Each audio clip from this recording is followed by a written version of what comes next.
This is the Sunday Sermon with Dan and Brennan. I am Brennan, and joined with me as always is Dan. Yeah. Yeah, say what's up to the people, Dan. What's up to the people, Dan? Perfect. All right. As you guys probably know, because he's very famous, Dan writes for a Cleveland, what would you call it, Dan? I feel like it's more than a blog. It's definitely more than a blog. I didn't want to say blog. I felt like I was underselling it. I mean, it's good enough that I awarded myself a Pulitzer Prize for the writing for it. So, I mean, we got over 10,000 Twitter followers. We're a pretty big deal. Okay, wow. Once you get the K on the followers on Twitter, that means you've made it. Wow. Yeah, that is okay. That is incredible. So Dan writes for Waiting for Next Year, and I started a blog. It is a blog. That's 100% what it is. That's definitely called The Point After at tpaguys.com. We cover way more than sports, but that is definitely our focus. But anyway, like life therapists, you know. Yeah. If you are having a shitty day and you want to laugh at some like self-depreciating humor at my expense and Dan's expense, yeah, we are your go-to guys. But we've decided to collaborate on this podcast. We did one last week, kind of sucked. Quality was pretty bad. Yeah, whatever. Yeah, content was great. That's all that matters. Content was great. Recording quality was shitty, but we're bouncing back from that, and you're gonna be able to stream this podcast on The Point After and Waiting for Next Year, I believe. Yeah, we overcame the adversity. Which is a big thing in sports. Every time you lose, you have to overcome adversity, and we adapt and overcome. Yeah, and so as we, this being our second episode, but this is the second time we're going to do it, so we have a 100% success rate. 100%, batting 1,000. Talk just like Tim Tebow. We open every show talking about Tim Tebow. Well, he might as well be batting 1,000, Dan. Our Lord and Savior, Tim Tebow, has rocketed past the Mendoza line. 250, which is a really good it's a round number. Last week when we did this, he was hitting 176, so that's 74 points in a week. That's impressive. NBD, but KBD, Dan. Yeah, it is kind of a big deal. I did call his stats. Yeah, that was ridiculous. So last week we do a Tebow prediction for what he's going to do for that day. Brennan said Tebow was going to go 2 for 4, and he didn't just stop there. He said with a double, and somehow, some way, Tim Tebow did go 2 for 4 with a double. I still don't know. Minor league teams do weird stuff, and I wouldn't be surprised if they played like a 9:30 a.m. game, and you already knew that it happened or something, and I just never checked because I didn't care. But I don't know how you figured that out or how you guessed. I really was just grabbing at straws, and it just worked out really well. I mean, that's not true at all. I'm a baseball savant. But yeah, he yesterday against the, some team from Delaware. No, I take that back. No, completely wrong. I don't know. I was just going to say they were a big-time minor league team. Nope. Completely mistaken on that. He played a team in Hickory. Yeah, like the Hoosiers or something like that, Yeah, right? The Hickory... What's the name of this team? Oh, I feel... The Hickory Crawdads, which is the most minor league baseball team name of all time. The Hickory Crawdads. I can't believe I forgot that. My dad was a season ticket holder for years. I mean, whose father wasn't? You're right, exactly. Yeah. I mean, I guess that wasn't something to brag about. But he went 4 for 1 at the plate. Also scored a run, though. Yeah. So he's hitting 250. The most impressive stat, and I think it's the most obvious, though, no steals, no caught stealing, because he's not a center. He would never rob anybody. So people forget that. People do forget that. All right, so let's just roll into what's your prediction for Tebow tonight or today or tomorrow? I think that Tebow's going to slow down tonight. I think he's going to go 0 for 4. Yeah. Oh. See, I'm with you on the no hits.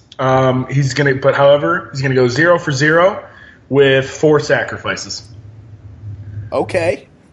Yeah. I like that a lot. That's good. Actually, the game already started. They're playing right now, so we could probably update you as it goes on, but we won't because we'll forget and we're stupid. Yeah, and because we've talked about Tim Tebow now for already, 3 minutes, which means it's time to roll in to the NFL draft. Yeah, wow. Oh, my God. Is John Lynch the best GM in football? You know what? I don't know who he's the GM. Is he the GM for the Broncos? No, the 49ers. 49ers? Okay, yeah, see, I didn't know. Yeah, they actually absolutely robbed Chicago. That was highway robbery. They gave up literally nothing for how many picks do they get next year? They got 3. 3 this year, 1 next year. And they were never going to draft Trubisky. No, they took the exact same person they were going to take. Well, somebody made a good point the other day. Who traded up? The Bears. They might have had to give up a lot because Houston might have been trying to trade up too, so it might have been a bidding war there. But regardless, the Niners just absolutely destroyed the Bears franchise for the next 3 years. Yeah, and let's be honest, destroying the Bears franchise is a pretty easy job considering they. Yeah, all you kind of have to do is pay for them. But yeah, Mitch Trubisky. Holy cow! I mean, they automatically got a D- as soon as they made that pick. Yeah, I mean, it's important to have a quarterback. As a Browns fan, we know. I mean, I guess we don't know because we've literally never had one. But I'm not trading up. I'm not sacrificing the next 3 years, however many picks they gave up for Mitchell Trubisky. It's just he started 1 year at North Carolina. Yeah, powerhouse, North Carolina. Yeah, oh, absolutely. Tar Heels are always in on it. But the Browns did not screw this up, did they? No, the Browns didn't screw this up, not yet. I mean, it's always fun to talk about who won the draft and stuff, but you really have absolutely no idea until 3 years later. Because the Browns, we also thought we had a great draft when we drafted Justin Gilbert and Johnny Manziel, and neither of them are on the team anymore. They also thought they had a fantastic draft when they drafted Trent Richardson and Brandon Whedon, and Richardson's not even in football, and Whedon, he's probably in a nursing home or something. He's probably in hospice. Yeah, I think he's the quadruple string quarterback on the Cowboys or something. The quadruple string? Is that what they're calling it these days? Yeah. But for the Browns, you got to love the Myles Garrett pick. And I liked the Jabril Peppers pickup. I was surprised a lot of people weren't about that pick for the Browns, but I mean, they need safety help for sure. And then they got Kaiser in the third round, right? Second round. Oh, second? Was it late second, or was that their first second round pick? Early, very early second. Well, whatever. I mean, that's a low risk, high reward. You don't got to give him first round money, and if he doesn't pan out, we expect that. We're Browns fans. So it's you take the pressure off of him, and I'm a big mentor guy. I think you see a lot of success with guys who are being mentored, and I mean Kaiser's going to be mentored by Brock Osweiler. That's true, and Brock Osweiler is really tall, which means he's closer to God. So he might have some things that Kaiser doesn't know about, even being from Notre Dame. Ooh, that is true. He did go to an Irish Catholic school, so very self-depreciating. Exactly, yeah. It's kind of rough. I thought the most obvious pick of the night, or the best pickup of the night, was the Bengals drafting John Ross. Yeah, speedy. Ross broke the combine record for the 40-yard dash time, which is really going to come in handy when he's running away from the cops because he's on the Bengals. And you aren't actually – so you sign a contract or whatever, but you aren't actually on the Bengals until you get arrested. That is true. Ask Pac-Man Jones. Exactly. That's why he gets arrested. He used to get arrested every other week because he really wanted to be on the Bengals. It's like his number one offseason priority is to get arrested. Yeah. I mean, some guys like to recover, work out, get stronger for next year, and Pac-Man Jones is just – trying to see how many misdemeanors he can rack up before he goes to jail. Oh, nice. Also, we have the blackest team in football. No offense. Hashtag not racist. Taking the whitest skill player in the draft. Yeah, that Christian McCaffrey going to the Panthers. You got to imagine him and Cam Newton are going to be really good friends off the field. Yeah, they're going to hang out. Kind of like a Kevin Love, LeBron James situation. It's probably going to be real tight. Best friends, maybe leave them out of some Instagram pictures just to rile up the crowd a little bit. Yeah, just guessing. That's good. Speaking of Kevin Love, I mean, the trade deadline's been over for, almost 2 months, and we've gone 2 months without a Kevin Love being traded rumor. So I'd like to start one. I think I heard LeBron hasn't mentioned Kevin Love on social media in a while, so could Kevin Love be getting traded? To the Bucks for Matthew Dellavedova? Yeah. That's a possibility. The Cavs. I mean, Darren Williams has been playing pretty well, but you can always use a little more grit in the backcourt. Yeah, a little bit more grit is always what you need, especially on a team with the softest player in basketball. And now with the Bucks being out of the playoffs, and I know this is against the rules, but David Griffin's pretty much a magician, so maybe somehow he finds a loophole in the NBA waiver wire, the trade talks, and maybe Kevin Love gets traded for Matthew Dellavedova coming up this week. Ooh. I think you should be able to make one trade in the playoffs. That would be sweet, because then the best player would just leave and play for the Cavs. Yeah. So, that would be. I mean, that's pretty much all that happens, anyways. We got Kyle Korver, Darren Williams, and we had Bogut for 37 seconds, which was pretty sweet. But yeah, that was nice. That's what's cool about the NBA is that for literally the next 5 years, it's going to be Cavs and Warriors, and there's absolutely nothing that anybody can do about it. The best team in the NBA right now, other than the Cavs and Warriors, is the 76ers, because they're going to be good in 2021 when the Cavs are starting to slow down. Trust the process. Yeah, exactly. No, but seriously, I mean, the Hawks have made the playoffs like 9 years in a row, and they always lose to the Cavs or get knocked out in the second round, so it doesn't matter. So lose, suck it up, and then you're good in 5 years. If the Cavs win the championship this year, does Bogut get a ring? Probably. I mean, he's getting paid. So, and I think maybe I'm wrong, but I thought he was under contract through next year too. So I don't know. I'm totally just guessing that. I feel like I heard that.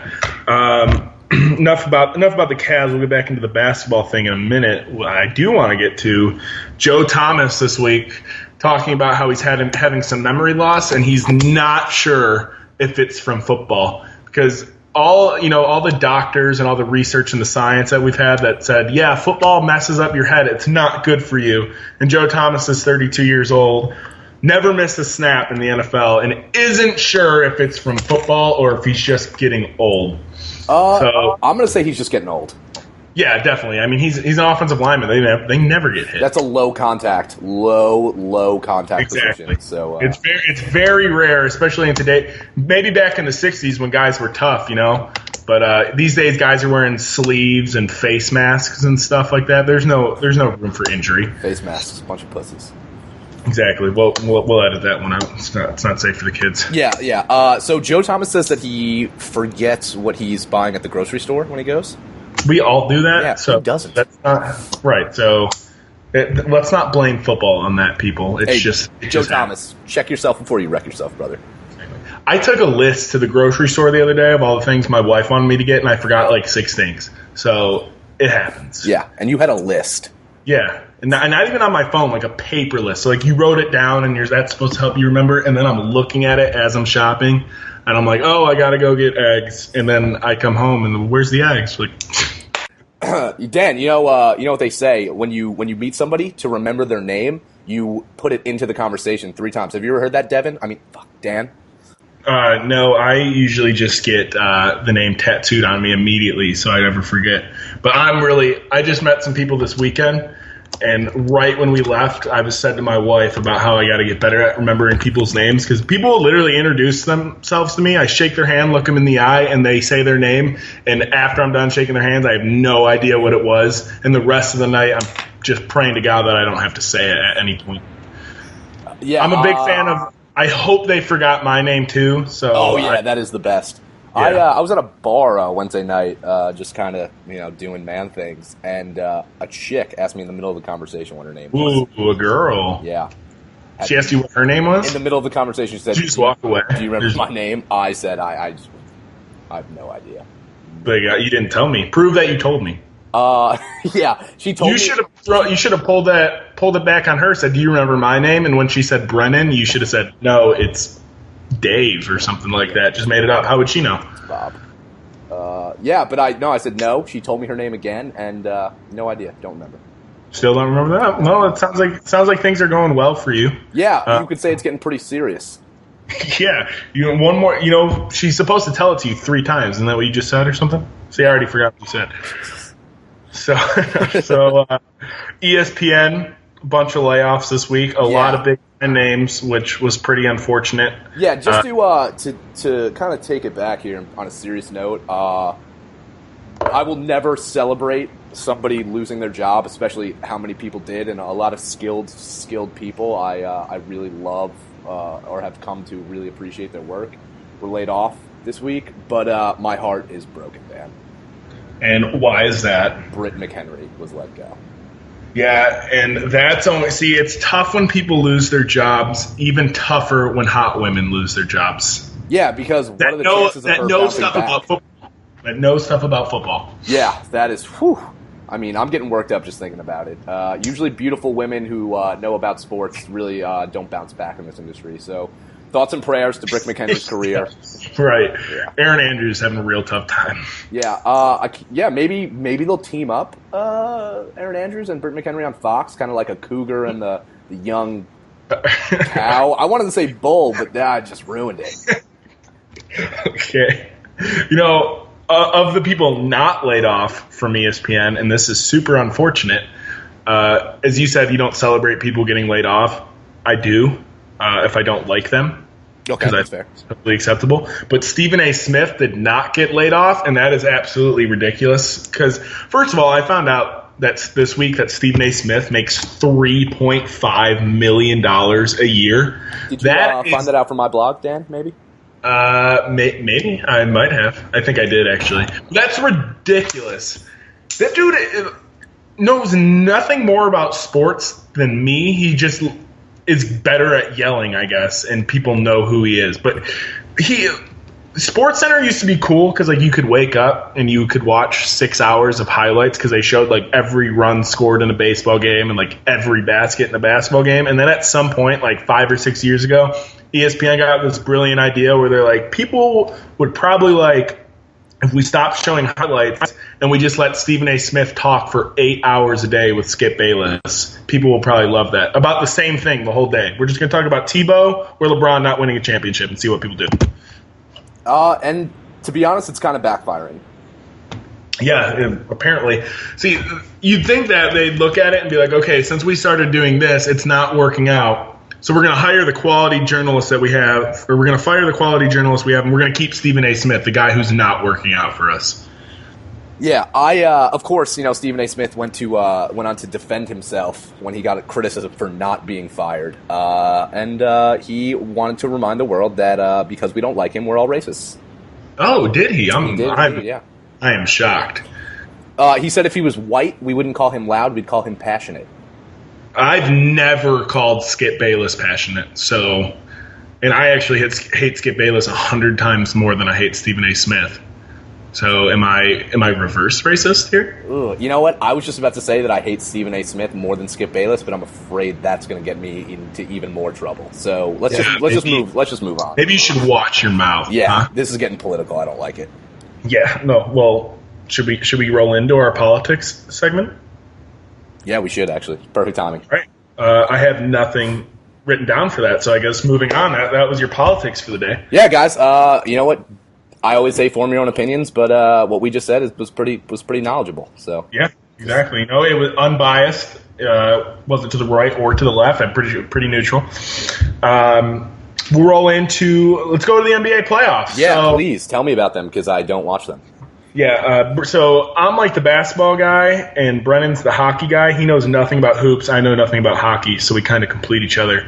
I did watch a hockey game last night, though. I watched the Caps get destroyed. That was like my yearly hockey watch. The NBA playoffs, the Cavs and the Raptors start a 4-game series tomorrow. Everybody's going to be like, oh, you're an idiot, 7-game series. But the Cavs are sweeping the Eastern Conference playoffs. They shouldn't even have to play. Absolutely ridiculous. All we're doing is risking injury to LeBron or to Kyrie or Kevin Love and going to hurt ratings in the NBA Finals. They should just have a bye until, like, I don't know, Game 4 of the NBA Finals or something. Oh, Game 4, okay. Yeah, because the Warriors it'll probably be 2-1 Warriors at that point. We could just start the series from there. Okay, I like that. So the Celtics and the Wizards are playing right now. The Celtics were down 16-0 to start the game, and then they ended up being up by 15. I turned the TV off to do this. So I don't know what the score is, and I don't care enough to check, because all I really wanted to talk about was before Game 5 of the Wizards-Hawks games, John Wall wore a cape as if he was like some sort of superhero. I'm pretty sure there's like, first of all, if you wear a cape and you're going to pull that superhero thing, you're a loser. But also if you do it in the first round of the NBA playoffs against the Atlanta Hawks and you're a 4 seed, that nothing more lame than that. Yeah, you're really drawing a generous comparison to yourself to a superhero when you're putting on a cape. This is the same guy, though, who decided it would be a sweet idea for the Wizards to wear all black to the Celtics or to Boston this year because it was their funeral game in the middle of the regular season because we all know how much NBA players care about the regular season. Yeah, that's why they never rest, play every game, every minute. I don't think that was a problem at all this year, was it? We talked about that a little last week about how people were complaining that guys play too much. Yeah, it's getting ridiculous. LeBron looks tired, and we need to give that guy a rest. Speaking of that, ESPN had a great article this week about is LeBron James slowing down, and they went into all like the fancy schmancy science of like, the rest and the workload he's put out. But just an absolutely awesome time after LeBron coming off legitimately his best season ever. He went like 25, 8 and 8 on like 54% shooting.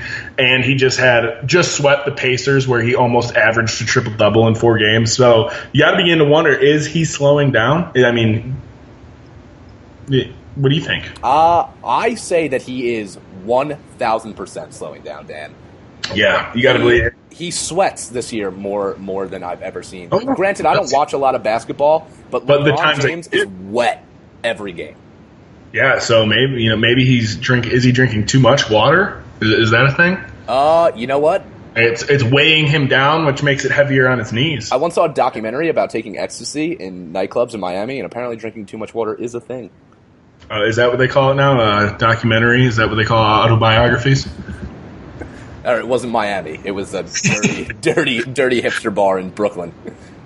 Or was it Toby's down at Camp Lejeune? And it was methadone. But yeah, same thing. Yep. Let's not bring up Toby's. That's NBA playoffs thing. Mike Brown, the former Cavs coach, and also the former Cavs coach, is coaching the Warriors because Steve Kerr is sick, which is unfortunate. But this is going to be... He's got a bad back, Dan. He's not sick. He's got a bad back. Whatever. He just smokes weed to make it better, so he's sick.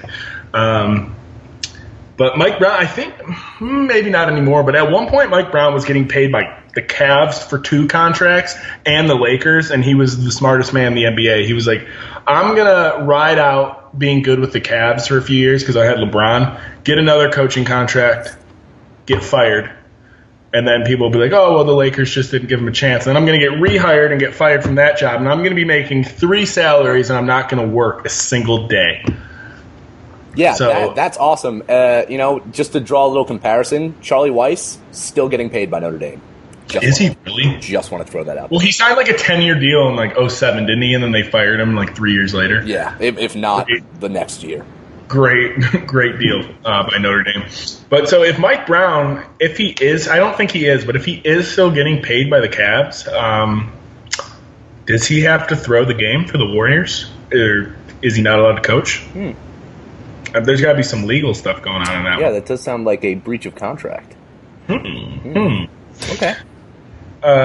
Let's move on to. You want to get into hockey, or do you? Are you done talking about your soft little baby sport? Wait.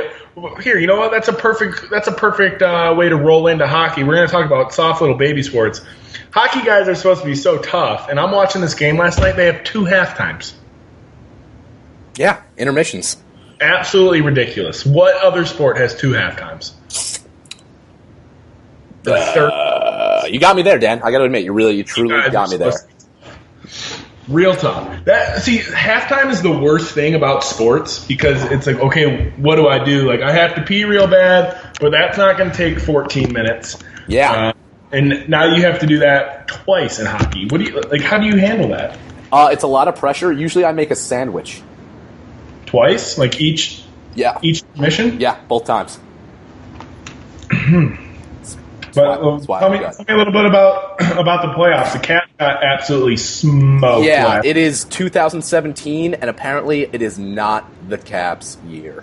Is it? No, I thought it was. No. I thought this was the year. They were absolutely handled by my boys in black and gold last night.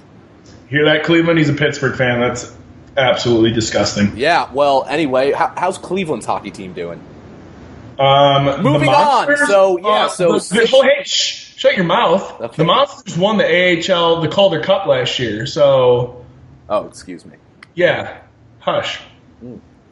I bet our arena football team's better, too. I'm going to be honest, you 100% got me there. I have no response whatsoever. Because the Penguins didn't win the Stanley Cup last year or anything. They did. They did win the Stanley Cup last year. Shit. I didn't see it, though. I was floating on a metal piece of shit in the South China Sea.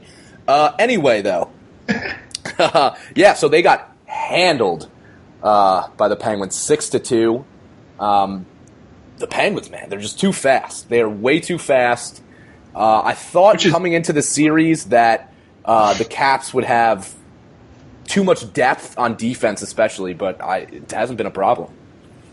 Yeah, that's pretty ironic that the Penguins are fast because in real life they just waddle.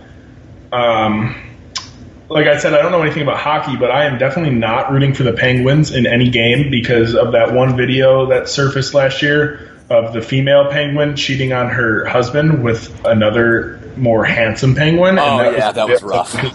You know, if you can make a mistake and realize you married an ugly penguin, but you have to live with that. That doesn't just give you free reign to, get in the ice sheets with any penguin that you feel like. Yeah, and nothing worse than getting cucked and then getting your ass kicked by said cucker. So.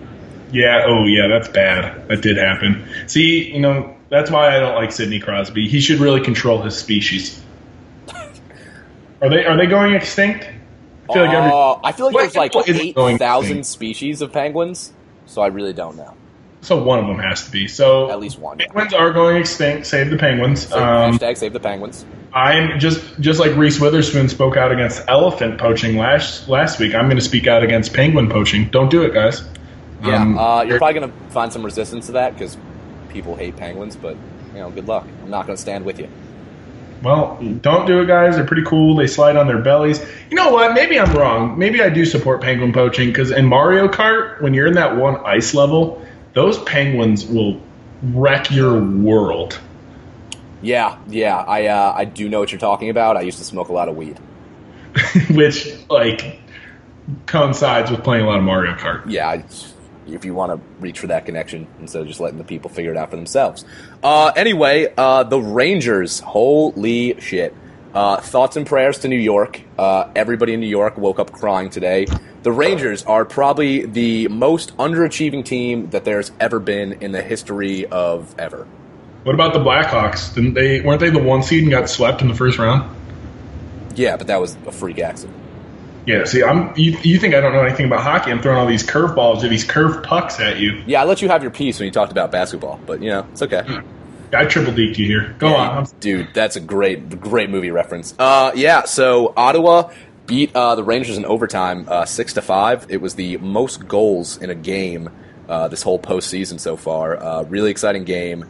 New York's got to be so deflated. They scored 2 shorthand goals and then went on to lose. It's kind of a bummer. I mean, you're losing to Erik Karlsson with 2 broken bones in his heel, and he's still just skating circles around your entire defense.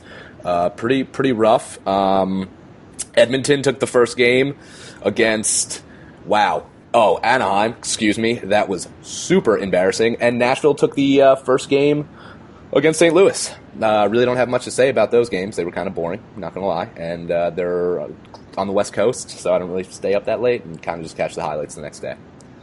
That's fair. I mean, the West Coast sports shouldn't even exist, but I do take a little offense to something that I got a little triggered here. Took offense to something you said about somebody scoring shorthand goals. I'm pretty tall, but I have very small hands, so take that back. You got Whopper Jr. hands? I do. I look really... So sometimes I look in the mirror and I just laugh because I'm 6'2", and my wife is 5'4", and we almost have the same exact size hands. And she doesn't have big hands. Not to brag. I look absolutely ridiculous. Well, what's a shorthand goal, though? So is that when you're on a power play but you still score? It's when the opposing team is on a power play and you score. Yeah, and they did that twice. They did it twice. They have Michael Grabner, who's got to be the fastest guy in hockey. It is unreal how fast he is.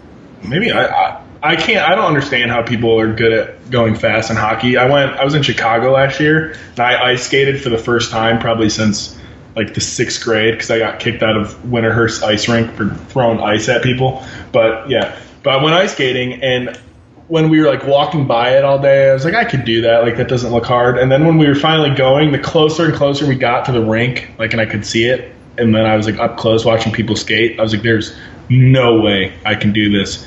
And I laced up my skates, and I could not do it. I was babying it the whole time, holding the wall. And I was getting really mad because all the cool high school kids were there, like sprinting on their skates, and they would do the thing where they turn and they stop and the ice shoots up and it looks sweet. And all the girls definitely wanted to take them to homecoming, but I was just holding the wall and my wife was making fun of me. Ooh, so your wife's better on skates.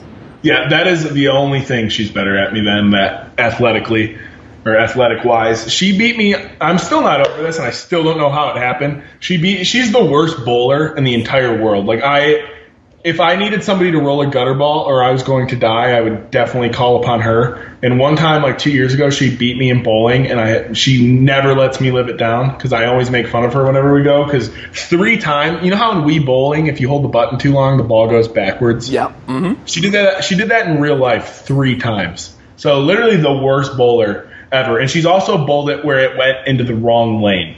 And she somehow beat me once. And I don't know how I'm still alive. I'm proud of myself for not letting me take that over the ledge, over the edge, whatever you want to say. You won't find a lot of rope in the Harrington household.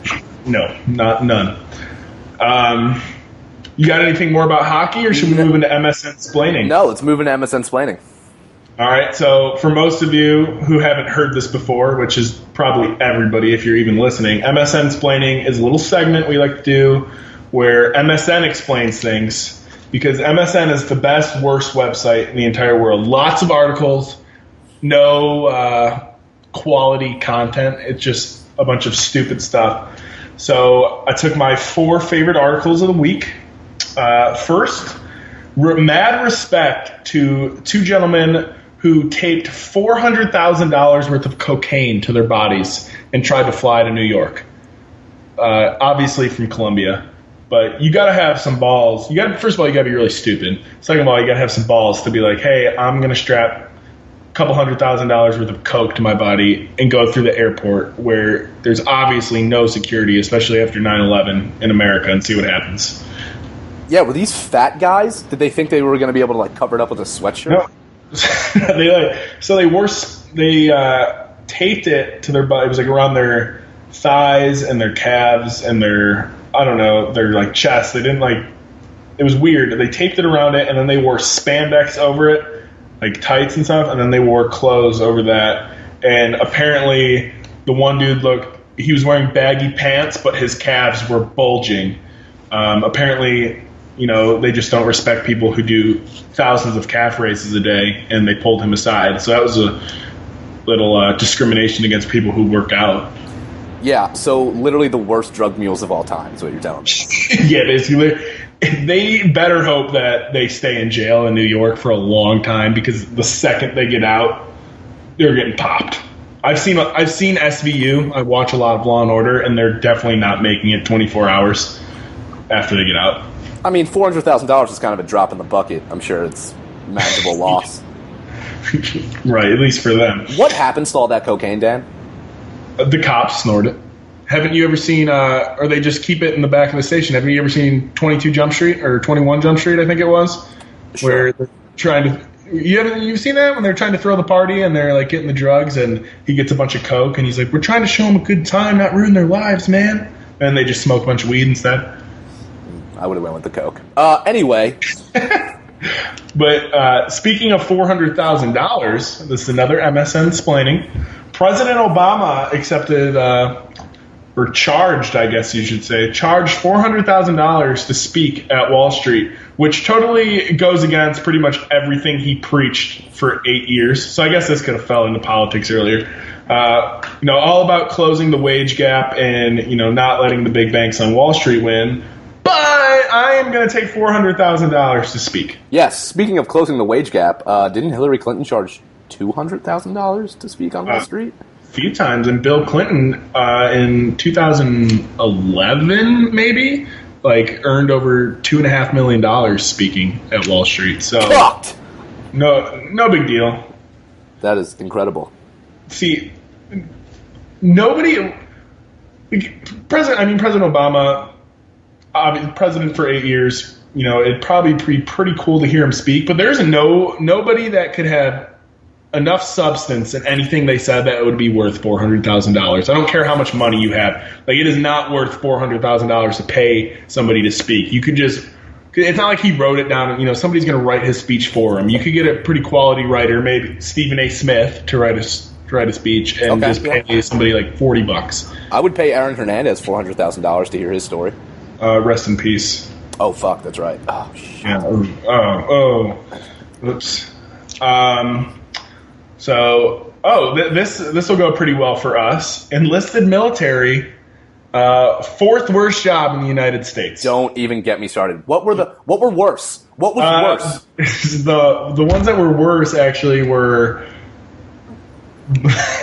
bloggers and journalists. You're making that up. There's no way. I swear to God, the worst job was blogger/journalist. I can't remember what the third one was. I mean, we don't read articles, we read headlines. But yeah, fourth worst job. And so we actually have 2 of the 4 worst jobs in the United States. That's mightily impressive of us. Our lives are working. Cancel the podcast. I am in tears right now. Are you kidding me? I was about to go off on a tangent of what could possibly be worse than being enlisted in the military, and then you drop that on me. Wow. Okay. I don't make any money doing this, so it's not a job, but it's just something I do for fun. But there's no way, even if I got paid minuscule amounts of money for this, there's no way it's worse than being enlisted in the military, at least not being a lance corporal. Yeah, well, you know what? I consider it my job because I avoid a responsibility all day to blog. So that's true, which, again, part of being enlisted in the military. So, think of the worst thing you've ever had to do. Whenever people have jobs, they're like, oh, it's so stupid. I just sweep floors and I clean and I just get the boss coffee. That is your main mission as an enlisted person, and you have to do it for 4 years. Yeah, and you can't quit. Yeah, yeah, exactly. And if you quit and you run away, they're just like, well, when you come back, we'll put you in jail. The one dude in the Air Force was UA, or deserter, I guess, for 45 years, and they brought him back and made him serve 30 days in the brig.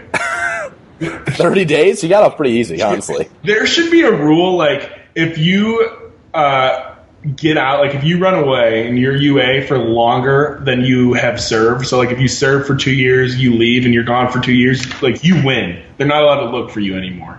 You beat them. Yeah, that is a W. Was he living in America? Yeah, he was. I forgot. Again, I don't read. We don't read articles. We read headlines.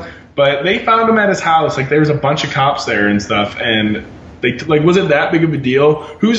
What Air Force dude was having that bad of a day that he was like, you know what?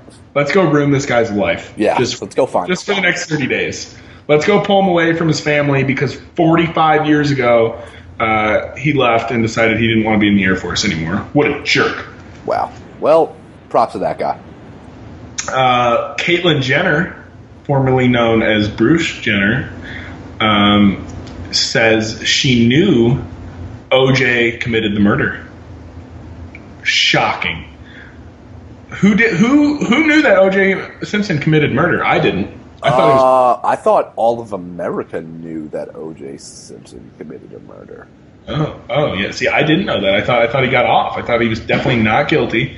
So Caitlyn Jenner definitely didn't take the stand for that. But can we charge her with perjury anyways for knowing that he did it and not speaking up? Well, here's the loophole in that you could charge Bruce Jenner with perjury, but Bruce Jenner's dead. Yeah, essentially, I suppose. So she's good. So pretty much anything that she knew while she was Bruce, she can say it's null and void because he's not here anymore. Clean slate. So that's it for MSNsplaining. Ryan Leaf, former superstar NFL quarterback, said in an interview this week that he was not meant to be a professional football player. Yeah, of course. You're meant for a life of crime. You don't say. He spent more time in jail, I think, or is pretty close, more time in jail than he did as an NFL quarterback. And it took him till, when did he get drafted? Like 96? 98, same year as Peyton Manning. 98. Took him almost 20 years to figure out that he wasn't meant to be an NFL quarterback. I think most people figured that out by about 1999. Yeah, that definitely seems to be a wake-up. Maybe even in college while you were playing all that football. Yeah, good for Ryan for finally figuring that out. So what we were talking earlier this week, Pat Riley, you said he was going to, his wife had to talk him down from not killing himself or something? Yeah, essentially. So Pat Riley was involved in some sort of biography about himself. I didn't really read the details, really skimmed through it. But after LeBron left the Heat, he considered penning a letter in the same style that Dan Gilbert wrote when LeBron left Cleveland. And I'm so unhappy that didn't actually come to fruition. Well, actually, you're wrong, because it did. So one of the cool things about living in Washington, D.C. on an intelligence base is that I can find a lot of things out. Okay. I happened to come across a rough draft from Pat Riley written to the Miami Heat fans. Should I read it? I would love for you to read it, Dan. All right, so here we go. So this is Pat Riley after LeBron James left Miami, after leaving Cleveland, going to Miami, winning 2 championships, and then leaving Miami again. This was written in wingdings, so it's pretty hard to decode, but I managed to do it. So here it goes. Dear Miami, all of South Beach, and Miami Heat supporters wherever you may be tonight. As you now know, our former hero who vacationed in this very region that he deserted this evening is no longer a member of the Miami Heat. This was announced with a several-day, narcissistic, self-promotional buildup culminating with a letter written in Sports Illustrated that he did not even write. This decision is unlike anything ever witnessed in the history of sports and probably the history of entertainment. Probably. Clearly, this is bitterly disappointing to all of us. The good news is that the ownership team and the rest of the hardworking, loyal, and driven staff over here at your hometown Heat have never betrayed you, nor will you ever betray us, except for that one time that you guys left early and then Ray Allen made that shot and he tried to come back in. Unless, of course, we won't betray you unless better opportunity arises elsewhere. There is so much more to tell you about the events of the recent past and our more than exciting future. Over the next several days and weeks, we will be communicating much of that to you. You simply don't deserve this kind of cowardly betrayal. You have given so little and don't really deserve anything, but this is going to cost me a lot of money down the road. In the meantime, I want to make one statement to you tonight. I personally guarantee that the Miami Heat will compete for the 7th or 8th seed in the East and maybe even possibly make the playoffs after overpaying an overrated kind of old European point guard before the self-titled former king wins one. One was scratched out, and he's had 2 championships in Cleveland. You can take it to the bank. So that was pretty much just like Dan Gilbert's letter, and then actually he continued on in the closing. If you thought we were motivated before tonight to bring the hard word to Miami, I can tell you that this shameful display of selfishness and betrayal by one of our very own has shifted our motivation to previously unknown and previously never experienced levels. Some people, they think they should go to heaven but not have to die to get there. Sorry, but that's simply not how it works if you aren't a rich old white guy. This shocking act of disloyalty from a guy who left his hometown, family, and friends just to come here and play basketball and take us to the finals 4 times, win 2 titles, sends the exact opposite lesson of what we want our children to learn and who we should want them to grow up to become.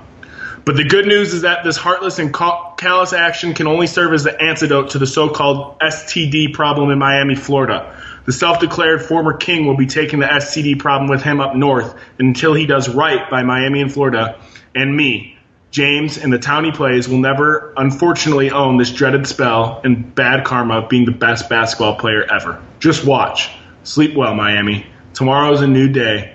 I promise you that our energy, focus, capital, knowledge, and experience will be directed at one thing and one thing only, delivering you the championship you have long deserved and is 2 years overdue.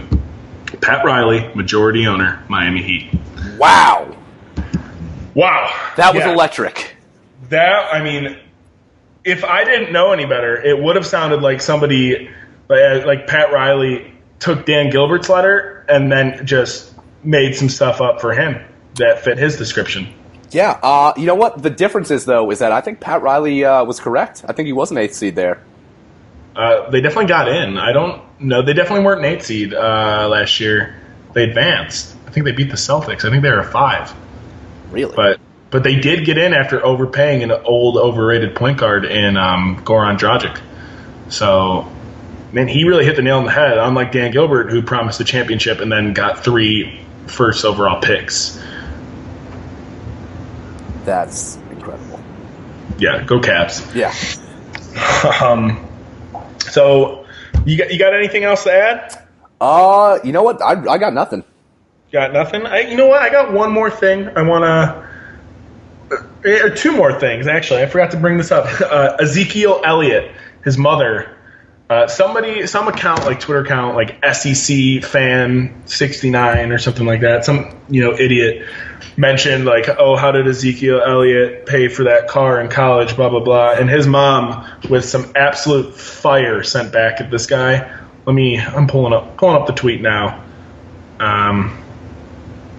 Okay, no, I'm not going to look for it because I can't find it. But she said something along the lines of, because his parents are hardworking and bought it for him, and not every black person is in poverty. And it was pretty fire flames right at that dude.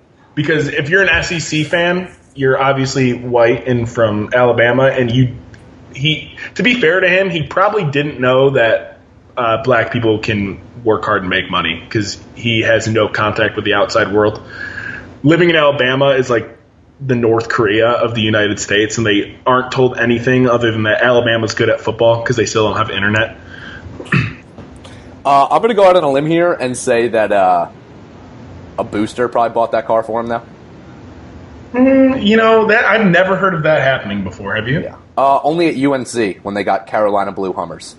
Nah, I think that was just a coincidence. I don't think the NCAA wouldn't do that. They're not that crooked. No, definitely not. NCAA stands for... I got nothing. Well, we'll think of something good, and we'll tell you guys next week what NCAA stands for. Not crooked, affirmatively, actively. Yeah, that is actually what I thought it stood for. I just Googled it, and apparently it's the National Collegiate Athletic Association, but I think that was wrong. I think people can edit Wikipedia. What's a collegiate? I don't know. I dropped out of collegiate. Rough. So that takes, we're about what, little over 45 minutes here. A little bit. That was golden. That was our timeline that we were given, and we maybe just went over it. Let's do some self-critiquing here before we go. I'd say better audio this week, worse content. Yeah, I would agree with that. Definitely better audio, content not there. No, it wasn't. I think we had a lot of good stuff. We just didn't bring our A game. It was probably because I was ready to do this at about noon, and you didn't wake up until 2:00. So yeah, that probably has a lot to do with it. As always, I'm going to do this hungover every single Sunday, as is the Irish Catholic way.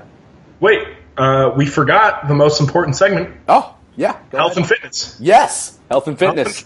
You got to close it out with health and fitness. What's the healthiest thing you ate today? I had a protein shake. All right. Is that all? That's probably all you've eaten today, huh? It is all I've eaten today. Yeah. I actually, I'm being a good one. So the last week, I've been trying to not even really dieting, just trying to not be absolutely disgusting. Like, hey, maybe I won't drink 2 Cokes, and maybe I won't drink or eat 9 bags of candy today. And so I've been having a smoothie and a salad at least once a day, and I lost 7 pounds already in 5 months. Just from not being disgusting. Yeah, 7 pounds from your calves, maybe. Yeah. Did you work out today? Not the traditional way, but so I went golfing last night. I hit the range first. I hit 80 practice balls, and then I played 18, and I hit way too many practice balls. And by hole 12, I was absolutely gassed. Like, I didn't even want to play anymore because it hurt to swing the club. And then today I went back to the driving range and I hit 200 balls, and I have never been more sore probably in my entire life. I feel like I just maxed out my deadlift for about 15 consecutive days. My lower back and my hips are absolutely shot. And that was Talking Tiger. Yeah, pretty much. Yeah. I guess I shot a 91 on 18, so that's probably equivalent to about what Tiger would shoot these days, and my back's hurt. So all I have to do is grow a shitty goatee, and we're going to be on same level here. Yeah, but you also have to cheat on your wife, so... Well, hey, it's for the love of the game. Sorry, Kayla. It's not my fault. Hey, don't hate the player, hate the game. That's what and that was legitimately Talking Tiger. Yeah, that's all I got for this week. I blame you, America. Maybe come with some more fire content this week. So next Sunday will be better show. How about some more people mess up, and let's get some celebrities to die this week so we can talk about that. Because I predicted an Aaron Carter death, and it didn't happen. So somebody's got to take that guy out eventually. I'm going to call on all of the celebrities right now before we go, and somebody overdose. Let's give us something to talk about. Okay, cool. Let's do it. I think that's a good way to close it. So, you guys, this will be on. Well, you're already listening to this, so there's absolutely no reason to tell you what this is on. But make sure you check me out and the rest of the guys over at Waiting for Next Year for all your Cleveland sports content, and you can check out Brennan and myself as well over at The Point After if you want some pretty poor quality reading, but some good laughs and some time to kill. Yeah, thanks for making me feel like a big old piece of shit. That's what I'm here for. That's why we're friends. All right. Yeah. Yeah, if you want to call it that. All right, guys, we'll catch you next week.